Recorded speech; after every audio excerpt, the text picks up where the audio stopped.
Time for another beautiful day of basketball. I love these first round playoff weekends when you get all four games. It's awesome. Basketball doesn't have many days like this where you get a chance to watch four different games really taking over the day, four different series and important games. These are big time playoff series right now. Erik and I are going to preview all four of today's games for you. We'll give you some plays that we're looking at, some props, and we're going to take a look at the betting lines over at DRF Sportsbook. That's the website we have pulled up right there. If you're in Iowa, head on over to DRF Sportsbook and make some plays, and they're growing. They'll be in different states soon that you can play in. Erik, reflecting a little bit on what we've seen so far, man, injury bug getting everybody early on in just a week of playoffs. We're not even done with the first round of series. We've already seen Giannis have to miss time, John Morant have to miss time, Tyler Hero missing time. Looked like AD was going to, but he came back and he was able to battle through it. And now Embiid, Kawhi, both today will be missing games. I got the sense that Embiid's was more of a, we're up 3-0. We can probably get away with this for a game or two. You mentioned he was laboring at the end of the last game, so it wasn't like he looked great physically. Kawhi is a super bummer because it's just Kawhi was playing some of the best basketball of his career right now again. And it just like we didn't see anything with Kawhi. Those are the scarier injuries when you don't see it and then he's just not there, because for Kawhi, all the stuff that he's dealt with through the years, I think for him, it's as much mental as it is physical, like just wanting to be able to be out there and be Kawhi. It's exactly what Zion said. So whoever you're a fan of, whatever you're betting, I'm sure you probably don't love to see big stars not being in the games, right? We'd love to see teams, the best play against the best all the time.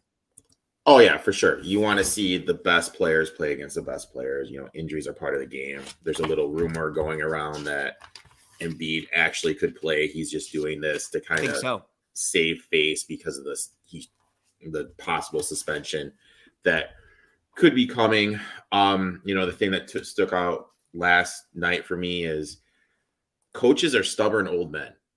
I mean, like some of these guys, they just don't see what's happening out there. Why you insist on playing Usman and Danny Green excessive minutes and you're a Bickerstaff, I have no idea. It's like he's stuck in his own way. Capella, I think like in that one last night, I was watching. I don't know.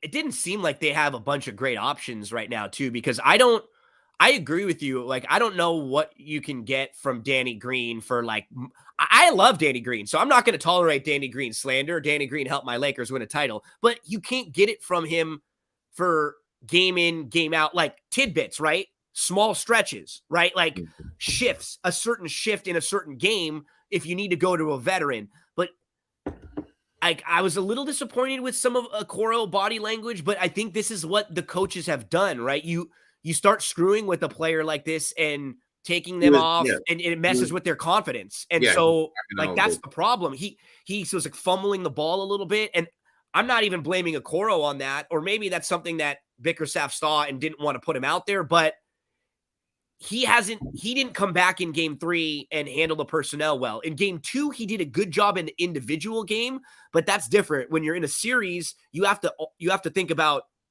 this game, but also the bigger picture together, right, Erik? It's not like just one game at a time. It is also, I got to keep this guy happy because I may need them down the line. The biggest thing that a coach, manager, whatever has to do is manage egos. And the fact you take someone who's played good ball since the All-Star break, you haven't played 2 minutes and don't even start in the next game, and you're rolling out guys that are a liability defensively. I know LeVert can put up some points, can shoot the ball well, but you have to be a two-way player in the NBA. The coaching advantage that Tibbs has is really starting to show. I'm interested to see what, if any, matchups, what adjustments they make. Celtics series, I mean, that was on your boy Bogey. I mean, if Bogey doesn't go on that run in the second quarter, that was awesome. I know. That was just him just playing at an absolute insane level. Hitting tough shots, like just tough shot making. Boston made 15 threes in the first half yesterday. and lost that game. You don't lose games when that happens. It's not not as if I feel like there's a concern of them losing the series, but at least Atlanta has an opportunity now to maybe steal another game when you get back home to it, like to maybe make this a series, right? Instead of just either the 4-0 or the gentleman's sweep. They now, and this is positive for a team like Philly, right? You don't want Boston to just roll right through Atlanta and then be able to sit, relax, get a couple other days while Embiid's banged up. But Philly wants Boston to have to play a few extra games. Oh, that is 100% for sure. They want Boston to exert some energy. I don't understand what Snyder's doing. Collins played 20 minutes, really wasn't in foul trouble. It's like he insists on playing Capella. There's numerous times Capella was slow helping on a double team. Missed the over by a half on a little tip rebound, is what it is. But part of a coach is like putting your team in the best position to win. That win yesterday was because of that run, like I said, of Bogey did in the second quarter. If it wasn't for him, they're not going on that run. So, props to Bogey, props to the Hawks. We'll see, but I still think this is a 4-1 series. Erik, yeah, I mean, I'm looking at this series and just kind of comparing it to some of the others. That was probably the series that most people thought would have been a sweep if they were going to pick one of them, because Boston is one of the more well-balanced teams. But we head into today's games, 4 games on the slate today, and we could have a sweep right off the bat in our first game. Philly up 3-0 on Brooklyn, but they are on the road and they are without Joel Embiid today. They are a 1.5 or 2-ish point favorite. So slight favorite on the road for Philly. And Erik, you think they seal the deal and get the job done today? Yeah, I'm going to take the Sixers here, minus 1.5. I was just kind of looking at this. Road favorites in game 4 that are up 3-0 are 67% ATS. They've only lost 4 games in this situation. So there's a really heavy trend for the series to get knocked out. I think game 3 was their big punch back. They've really struggled offensively. You just kind of look, I just don't know, as a team, you kind of put yourself as a mindset of a player on this team who, besides Bridges and probably Cam Johnson, is coming back next year. Like, you know what I mean? It's like everything you seem to do, and they've played well, they've shot great, and they still just don't have enough. I think they're going to roll this game. If you want to do an alternate spread of -10, you can, but I just locked in the -1.5. I thought game 3 was the punchback. Philly ended up winning. I still can't believe Embiid didn't get tossed from the game and suspended. I thought that was an awful look for the league. And I think the 76ers finish it off here and the Nets go out with not much of a fight. We got to play in this game, Erik, not on the side at all. My play here just has to do with no Embiid. I'm going to go Claxton over 21.5 points and rebounds. The big man's not going to be there. It's just going to be much easier for him down in the paint to operate a little bit. He's super athletic. Claxton had 18 points and 4 rebounds in game 3 with Embiid. So he would have gone over this with Embiid in there. Embiid was a little bit banged up and was injured towards the end of that game. I think it's going to be Claxton down low, a lot more room for him. And I think they may even be able to use Claxton a little bit more without the size of Embiid down there impacting him. So I'm going to go Claxton over the 21.5 points and rebounds. 76ers trying to close it out. He said, if you were to keep like Bridges, Thomas, 1 or 2 other role players, I mean, it's the same thing they were trying to do last year, what they basically had with Durant and with Kyrie. Can you lure a star or 2 that can come in and you can team up? Because if you were to slot Bridges as like your 3rd best player, or maybe like a high level, maybe like a high level 3rd or like a low level 2nd best, that's probably where he slots best, right? Like Bridges isn't going to be your guy, but if you made him like your number 2, or maybe even like your number 2, with what he can do both ways, with what he's shown now, the ability to handle the ball, play make a little bit more. Like that's probably where you want him, right? Yeah.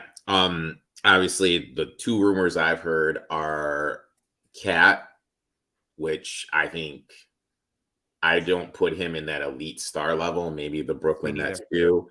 Or Gilgeous Alexander. I don't know if the Thunder are going to be willing to move him. I think they'd be silly if they moved him, but those are the two names that I've heard. Anything else you want to mention about this game? I'm looking at 0-7 against the 76ers this season. Also, since trading KD, Nets are only 33% against the number at home against a team with a winning record. Erik, I get the feel too that last game was sort of the last little whimper that Brooklyn had here. I wouldn't be shocked to see Philly get the job done today. Also, I'm not going to have that in as one of my plays. I'm just going to lean Claxton there. But game 1, Philly, Brooklyn. As we move to game 2. Now, gosh, think about the games today. Game 1, no Embiid. Game 2, no Kawhi. Game 3, Giannis has missed a couple games and Hero's out. Game 4, Ja has already missed and he's a game time decision. Yeah. All 4 games today, huge injury concerns and injury worries and issues. And that's what makes these games a little difficult to handicap. So Embiid should have been suspended for that game. Yeah, that's what Erik was saying. They kind of not playing him as a way to say, okay, well, he's not going to play. So it was basically like a suspension anyways. You kind of do your own policing there. We talk about the Clippers. What do they do now? How do you have a team where your 2 stars are always missing? And that's, nothing really you can do, right, Erik? You can't. You're locked in. Yeah. You're locked in with those guys. Now you kind of have to deal with it. Yep. And that's basically where they're at. You kind of sold your soul to Claw. You know what I mean? You sold your soul to him. Now you kind of have to deal with it and do your best you can. But when he's out there, he's elite. But we don't know how much he wants to be out there. And this is an injury we don't really know, so you kind of have to take his word for it. How hurt really is that knee? We don't know. So I don't know. It's a weird situation they're in. But if everyone's there, this team could honestly make a run because they do have some good wings, I feel. But you look at like a guy like Powell, how awesome would he be to have on a team right now with Paul George and with Kawhi, where he could come and be in your 4th option? Look, yeah. I don't think people have to understand that Russell Westbrook was not good for the Lakers. Like, he was not. The way he's playing right now, he was not playing for the Lakers. He was not playing that well. He was not playing that hard. He was not shooting well. Maybe they weren't using him well, but he was never a fit with the Lakers to begin with. He has been playing incredible basketball right now, even in losing. Like, if they had Paul George and Kawhi, and you were able to couple that with the efforts they're getting from Powell and Westbrook, dude, they would be a really tough out right now. But what are you supposed to do? You watch their games, and like, I am not impressed with Phoenix. I'm not. Everybody else is, and they're flashy, and Booker and Durant are going to look awesome. They're going to hit like really difficult shots, and Chris Paul can still do some of his stuff and still have some fun. But man, they're not deep. They're defensively, they're lacking. I don't watch this series and am super impressed with Phoenix overall. So the one play I have in this game, because I didn't really know what to do from like how to play the game standpoint. You do though, right? You're going to take the Clippies at home here as a dog? I'm taking the Clippers plus the 7.5. I haven't really been impressed with the Suns as well. Their depth is really an issue. They're rolling out Booker, Paul, and Durant over 40 minutes a game against basically the Clippers. What is this? C plus B team. I mean, these guys eventually have to hit the wall. Plus, you're playing guys that are injury prone a lot. I'm a little worried about that. Yes, I know the Clippers are only 4-9 against the spread without Leonard and George, but I'm really not worried about it. I think this is the game we get. I don't think you're going to see as many free throw attempts. What was it, like 40 some for the Suns? A jump shooting team gets 40 some on free throws. I think that's going to go down a little bit. Shot quality actually graded that game as a Clippers 115 to 104. When I expect the Suns to get less points from the free throw line, I expect the fatigue to start setting in from Booker and Durant and Dude, they're playing way too many minutes for the first round of a playoff. If you're trying to win the title with this team, they're playing 42 and 43 minutes right now. Way too much. Plus, Lou's going to have something cooked up his sleeve. I don't know what it is. I would like to see him go small, but instead of playing Terrence Mann at the 5, they got Covington just kind of chilling sitting on the bench. I know. He's an athletic dude. I'd roll Covington out there, maybe get him, look at him a little bit. But they have enough athleticism to cover this, potentially even win this game too. I didn't sprinkle on the money line, but I took the 7.5. Clippies 7.5 for Erik, also for Bobby Thomas. He likes the Clippers 7.5 and the money line. Man, I just want to keep giving them credit because we joke a lot. I'm obviously a Laker fan, and I'll have some fun with the Clipper fans sometimes, but they have played so hard in this series for what they have. And Ty Lue is trying. Like, this team is trying. They are. I wish the Lakers came out in game 2 with the effort that the Clippers have put out in 3 of their games so far with their role players. They are doing everything they can. And it's just, as I Hate the Lakers said, it's just a bummer because that's what he's afraid of, where the Clippers are now. Erik, it's happened now, is it at least 3 or 4 years in a row where at least one of those two guys is hurt during the playoffs. Like, how do you ever know what you are? How do you ever trust that they're both going to be there at the end of the year? And then even like this, Kawhi looked good. Like, he looked physically good. I would have said, yeah, Kawhi's probably going to make it through this playoff run.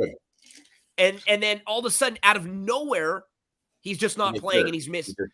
And like, again, that's something like it's one of those things. It's not like we visibly saw him sprain his ankle. He was moving fine. Like, the thing is with him, you just don't know how much he likes to play basketball for as good he is. He is.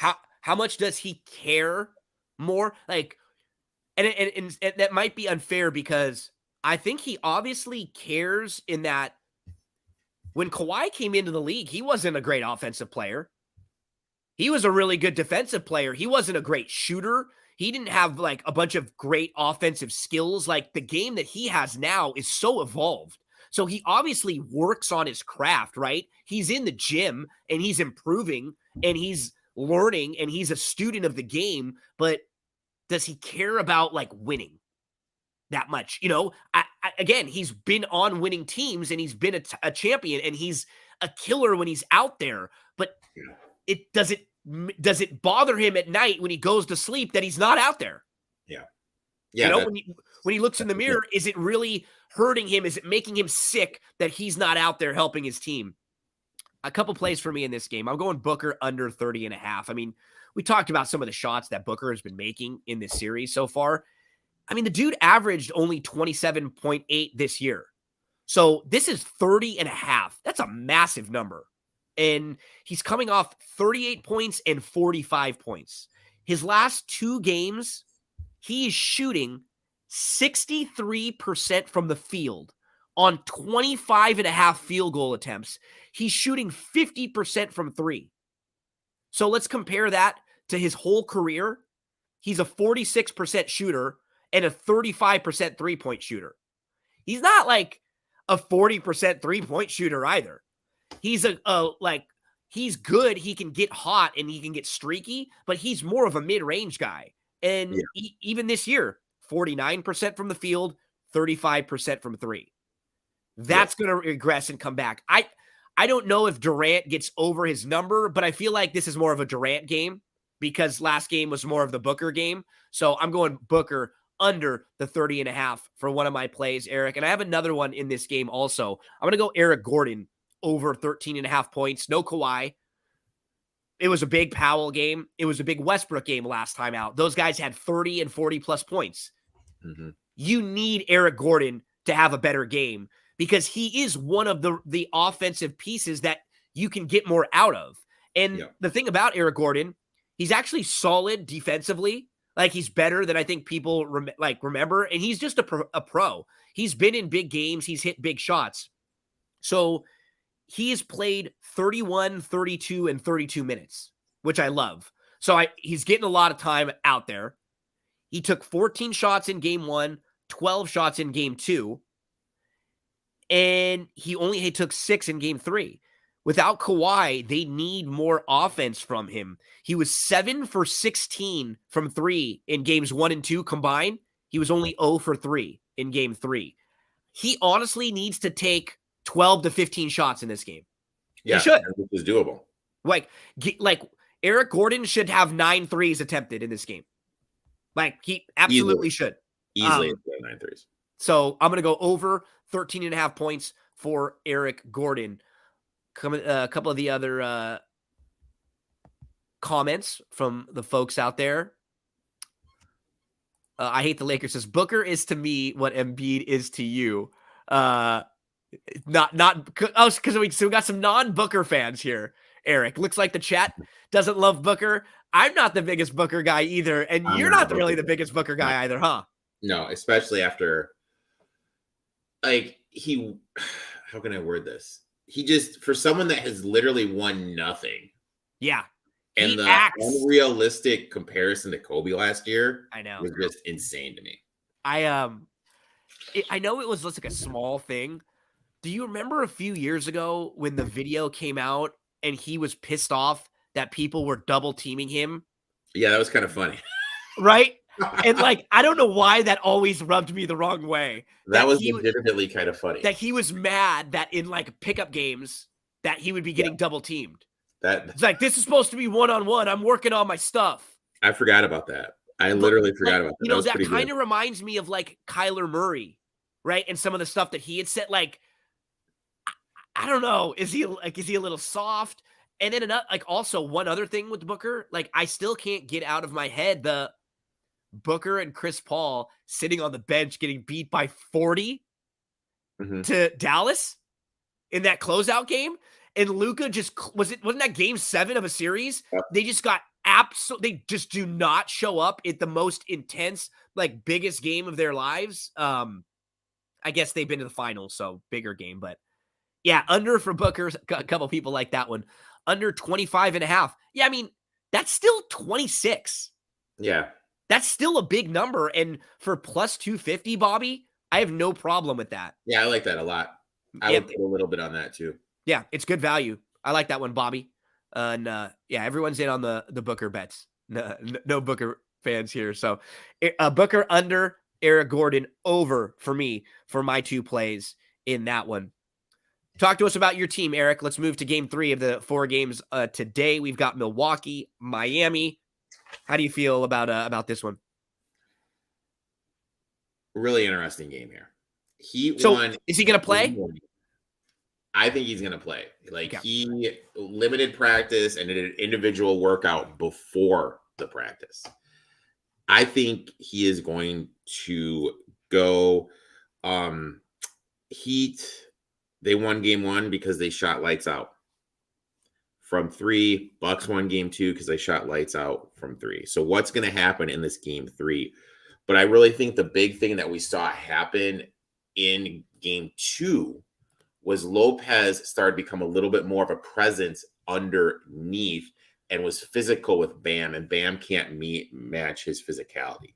So I missed the 2.5 3. This is at 4. Maybe I'll look to take the Bucks live, but I do like, and I bet Holiday over 2.5 threes. So my thought process with this, he went over this 3 out of 4 games during the regular season, averaging 8.3 attempts from beyond the arc. In the 2 games in the playoffs, last game 4 of 10, game 1 2 of 9, he's averaging 9.5 threes. If the math holds up with his 3-pointing percentage, he's going to go over this number. Heat give up the second most 3-pointers made per game to opposing starting point guards. If Giannis doesn't play, you're like, well, they're going to obviously focus more attention on him, look to stop him. Well, in the games that Giannis didn't play this year, that Holiday did, there was 11 of them. He went over this total in 7 of 11. Obviously, if Giannis plays, this is going to open up more looks because the Heat tend to play like Virginia does in college. They clog the middle, let you shoot the threes. As long anything under minus 120, this is just going to be a bet for me moving forward in the series. Got it at plus 115 last game. Here it's priced at minus 105. So Holiday over the 3.5 threes. I'll look to take the Bucks live. Maybe the Heat come out and get a little punch. But the Heat, the one thing about the Miami games versus everything else is that arena at the start of the game and at the start of the third quarter, it's very, very slow to fill. So you don't really get that energy coming out of halftime and to start the game. So that's always really kind of a tough cap when you go into it, when you figure the game 3 going home. But I mean, I think the Bucks are just a better team. Maybe you can take the Bucks. I think you can get it at minus, what is it? Minus 105, minus 110, that this is a 5-game series. I think the Bucks, are going to win the game. I'll look to take them live because I missed the opening number. It's funny that you say that. Bill Simmons, who is a Celtics fan, he hates the Lakers. Like, if you ever listen to any of that stuff, he will say the most obscene things about Lakers teams, like his takes. He'll say stuff just to get it built up in the media, like garbage takes about them. But he pointed out that, he lives in LA now and he's been to a lot of Laker games, and that people talk about the fans at Laker games, like showing up late and stuff like that. He said, honestly, that's more of a Dodger game thing. And in the NBA, that's Miami. He said the Heat fans are how people think the Laker fans are. That it's like a late arriving crowd. They're sort of lackadaisical. They're not quite as into it. Laker fans are nuts, and sometimes in bad ways. We're crazy. We're freaking nuts. Like, we'll get up and we'll get insane. It's a little different there. I agree with you. And if you're a Heat fan, I'm not saying there aren't hardcore Heat fans, but overall the vibe in that arena, watching it's just a weird place. Like, you can feel it. I've been there for a playoff game before. It is just really, really weird. Yeah, you can feel it. I can't get a feel for this series quite yet right now with Giannis out. I completely agree with you, though. If I was going to play this game, I would even just play Milwaukee, the best that you can. But I would play probably Milwaukee maybe like live, because that first half, like you said, maybe Miami gives them the punch in the first half. Let's get to a couple of other of our comments here. One that was asking about the press conference. This was good. So the Lou press conference. That's why he's one of the best. He's very smart. I mean, he's a good coach. The thing about Lou, though, I always wonder with him, is he the type of coach that is better at getting less out of, like, he can get more out of less talented guys, or like a developer, than he is a guy that can control the stars? You know what I'm saying? Because they're two different things. You can bring in a coach who's really good with the veterans sometimes. Lou makes adjustments great, but Lou gets a lot out of teams that don't have a lot. Yeah. And that's sort of different than having a star-studded team and just kind of pointing those guys in the right direction. Yeah, he gets a lot out of fringe guys, but he's smart with it. The comment, I don't know who made it about the press conference, he didn't whine about the officials. All he did was just pump up how good everyone played, how good their effort was, and just went on and on about that. So instead of putting right after the game, the attention on how many free throw attempts the Suns had, he put his attention on those role players and how good they played, how, he's pumping them up, setting them up for this game to make, you know what I mean? Like putting them in the limelight, which as a coach is a great move, completely different than what Bickerstaff is doing. Let's move to game 4, Lakers and the Grizz. I'm rocking my my Lakers championship t-shirt again from a few years ago, and we have a couple Laker plays that came in on the chat, and those Laker plays on the chat are the same exact plays that I threw in. And this is a little more narrative-y, but man, Dylan Brooks chirping at LeBron. I talked about it yesterday, 34.5 points and assists. You can find one out there for LeBron to score 40. It's it's plus 700. So 7-1 for LeBron to get 40 plus actually. But I like this one over 34.5 points and assists. I mean, LeBron can obviously score 35 points at any point easily. But I think this is a way that he can have a great game without scoring 40 points. LeBron can have a great game with 25 and 15 and 8 rebounds, right? And why I'm a little less bullish on LeBron scoring 50 in this game is because I also think just like who was it that agreed? I hate the Lakers. I agree. This is the bounce back AD game too. The one thing we've seen with Anthony Davis following a lackluster offensive game, when they ask him about it in the press conference after the game and they lose and he has a bad game offensively or a game where he just isn't involved a whole lot, he says exactly as a fan and as a coach what you want to say. He raises his hand. He says, it was my fault. I need to do more. And then every time this year that's happened, and any time it's ever happened in the playoffs before, the next game, Anthony Davis has had a very good game and the Lakers have won. Yeah. And that's what playoffs are about. And that's what stars, like really good players, are about. Do I wish that Anthony Davis didn't have to get motivated like that sometimes? I do, right? I do. We all want guys to just go out there and do their thing crazy all the time. But not everybody is driven that way, Erik, right? You and me, side note, we've worked with a lot of people that aren't like how you and I are, right? Yeah. We work with a bunch of people. You and I are nuts. We are crazy. We'll work all day, all night. We'll work for hours till we get our stuff done. We care about everything. We do the littlest, stupid, mundane stuff. Some things you care about, some things I care about. But how many people have you worked with in your life that they're good at what they do, but they don't care about those things like that, right? And that's how I look at a basketball team sometimes. You need the sticklers to poke you and to prod you, and then AD will bounce back today. So I agree. It's going to be the AD bounce back game. The way I attack it, Erik, I went points and assists because that was kind of low. It's only 26.5. Again, I could see AD getting 28, 30 on his own, but I didn't want to go overboard because there's only so many points to be divvied around. The Lakers do have other quality role players. I truly feel, though, that this is the bounce back AD LeBron game. The two guys that are the veteran leaders of this team, the stars, they're home. You know, this is the first Lakers home playoff game with full capacity since like 2014.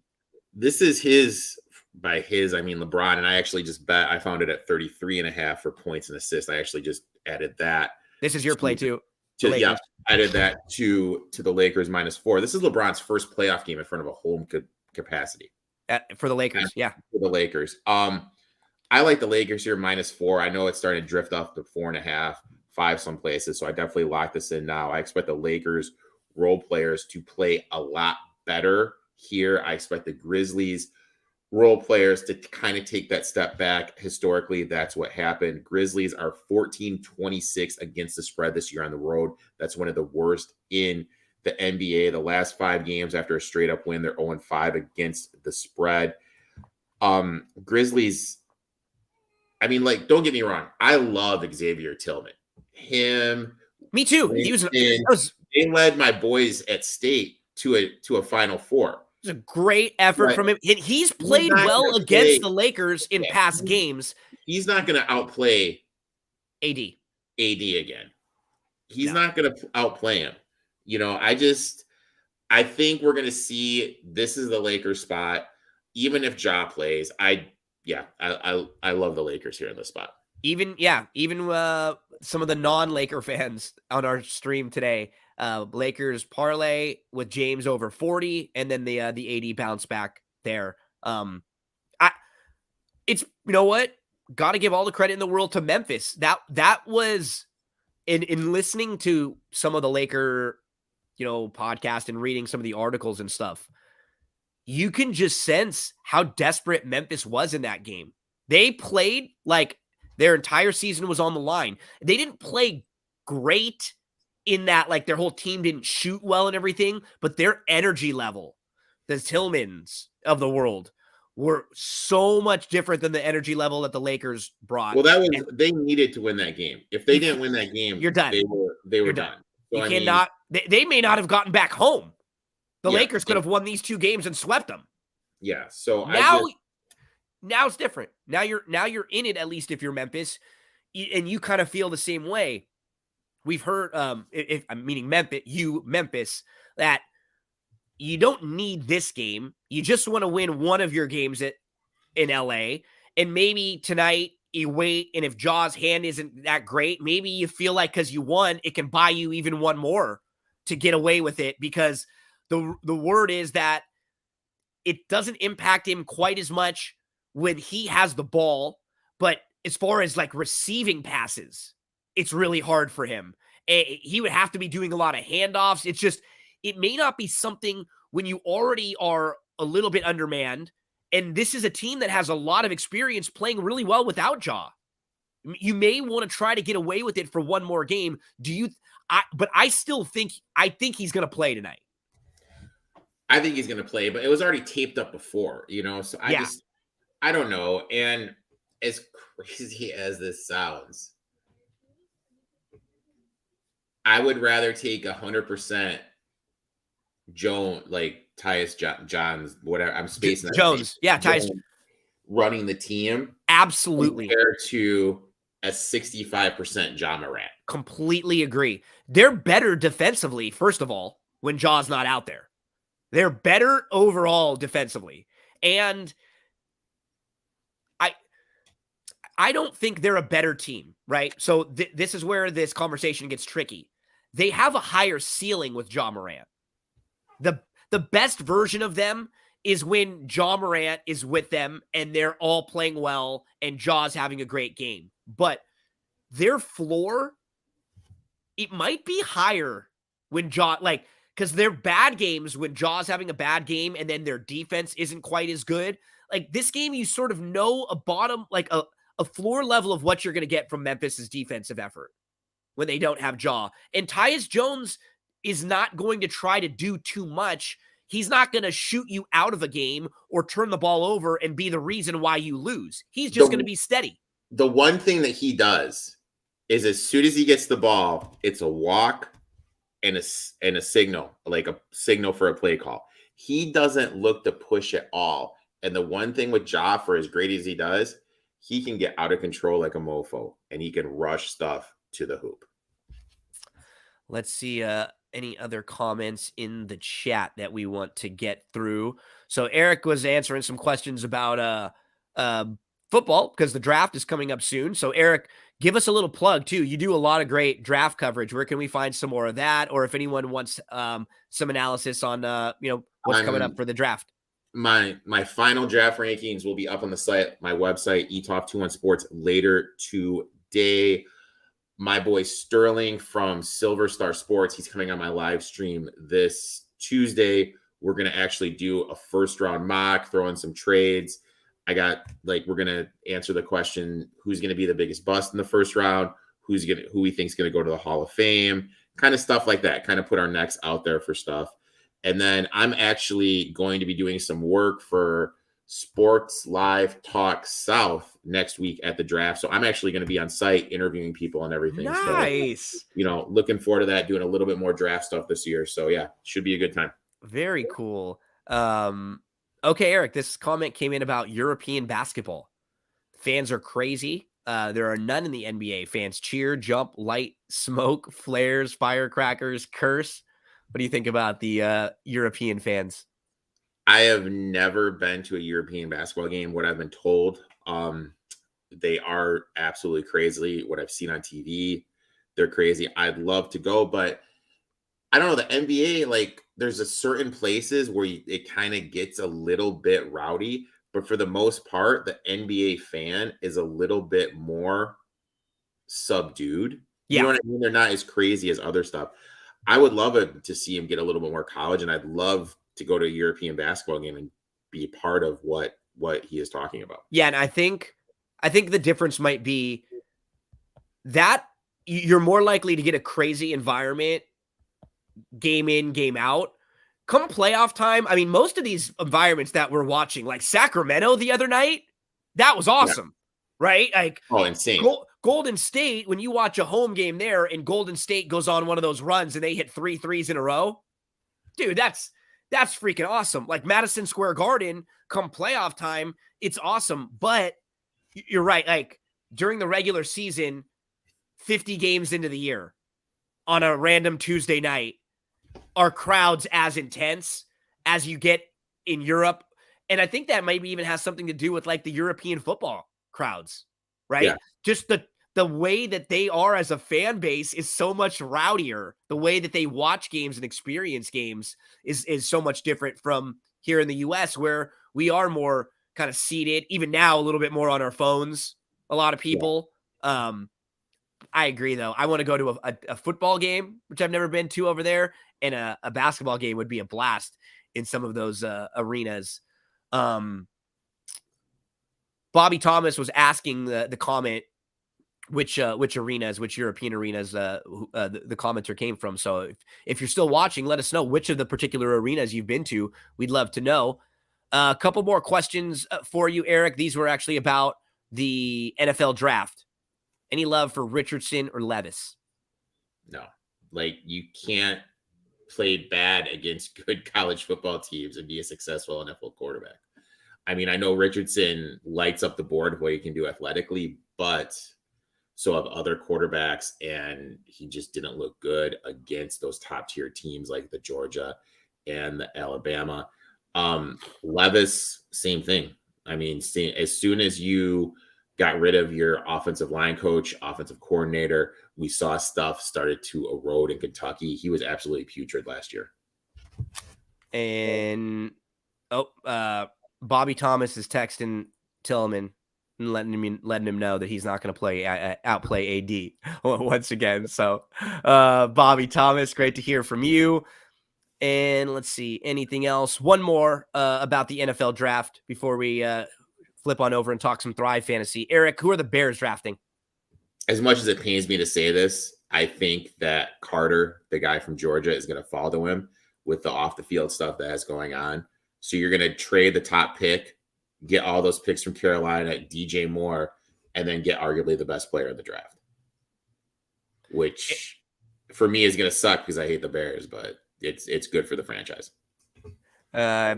Erik, we will be keeping an eye on all the draft cover that you have, man. I think some of the first stuff that you did with me was draft stuff. It was really, really good a couple years ago on That's What G Said. So make sure to check out all the coverage that Erik has coming up this week and in the coming weeks, pre-draft and then post-draft right afterwards. Then it'll come down to, okay, what are now that the draft has happened, what do teams need?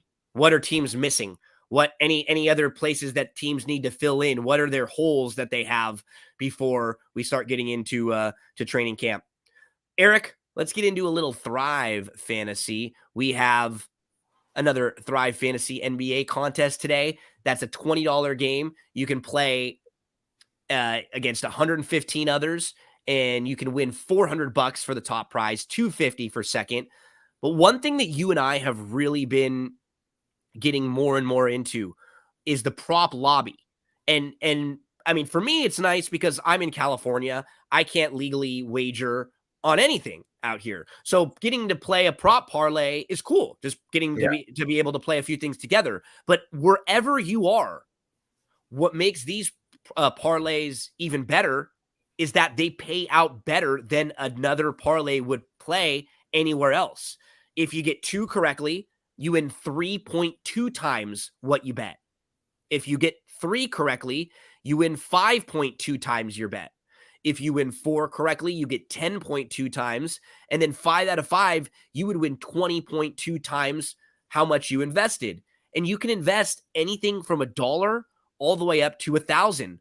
So this is something that I think you and I are really starting to like and get more involved with, right?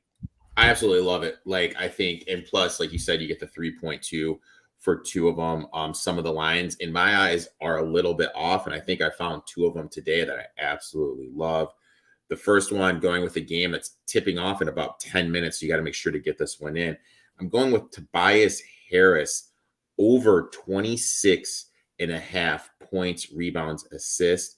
In the 14 games that Embiid has missed, he's gone over this total in 9 out of the 14 without Embiid, averaging 8.8 points, 6.8 rebounds, 3 assists. So I really like Harris over 26.5 points, rebounds, assists. And then I'm pairing it with Jimmy Butler under 40.5 points, rebounds, and assists. He's gone over this in the playoffs once and only 12 times during the season. For him to go over this, he's going to have to get about 28 points for him to go over this. There was actually, I think, 4 to 6 times where he scored 30 points and still didn't go over this total. So I love the under. Those were the 2 that I put together as my 3-2 parlay. Yeah, there's a couple that you can, jump on right away. The Claxton one that I mentioned, you got a rebounds and assist prop. You can do the total for Claxton, points, rebounds, assists. Either one of those, I'd be fine with. Others that we had, Eric Gordon, the points, rebounds, assists total is fine for me. That's 18.5 on those. Even his points, rebounds, 15.5 is fine. I thought the 13.5 was the prop number that I played for his over. Booker, I would go under on some of the Booker props, as we mentioned. And then you also have the LeBron points props. And the LeBron points props were kind of low that you can find in the contest. Let's see, they were in the contest. So the LeBron points prop in the contest, I think, was only 20. Let's see. Where we go. LeBron, 29.5. So, LeBron to get 30 points for 120 here. Yeah. As you mentioned, you feel like a lot of these Laker role players are going to be better too, coming back home. So Jimmy Butler under for Eric. I thought the LeBron over, and then a couple different props that we mentioned for you.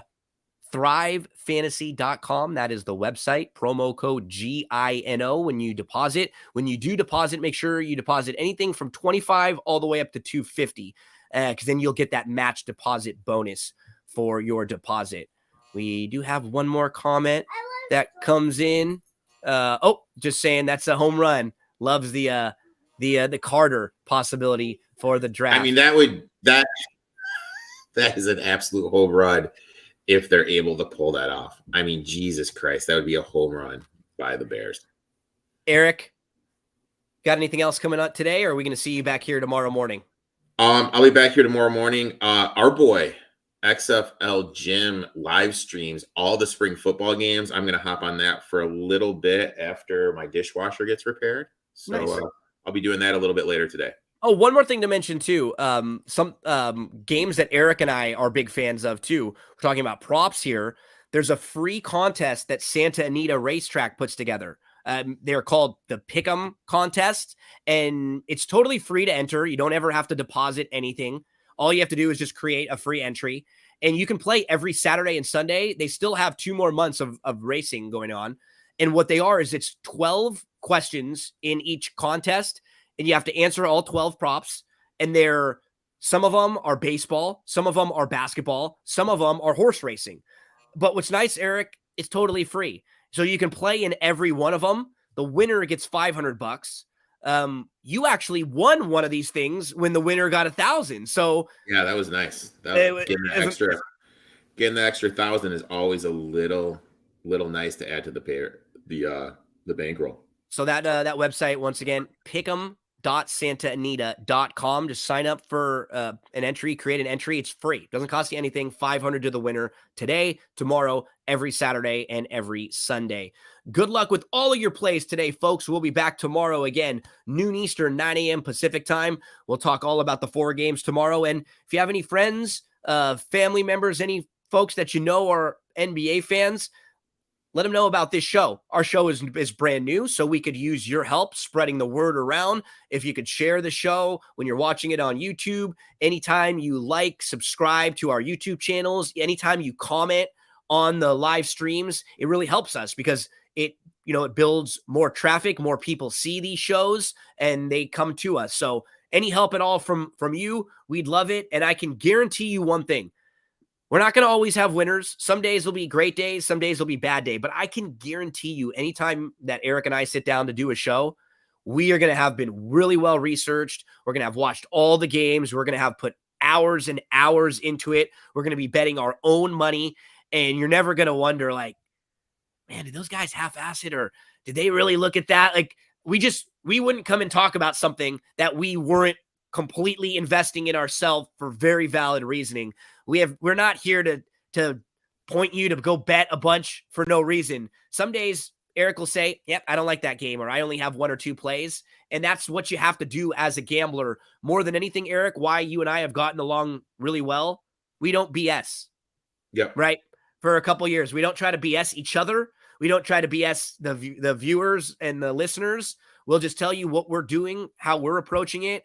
And I think people appreciate that honesty. I've always appreciated it from you. So, and we don't steal other people's work either. We put in our own work and we put out our own stuff. So, you've been tailing along. It's been a good start, and hopefully we can cash. I mean, there's going to be some days where I like a ton of action, some days where I don't like that much. Like yesterday, I had a lot going on.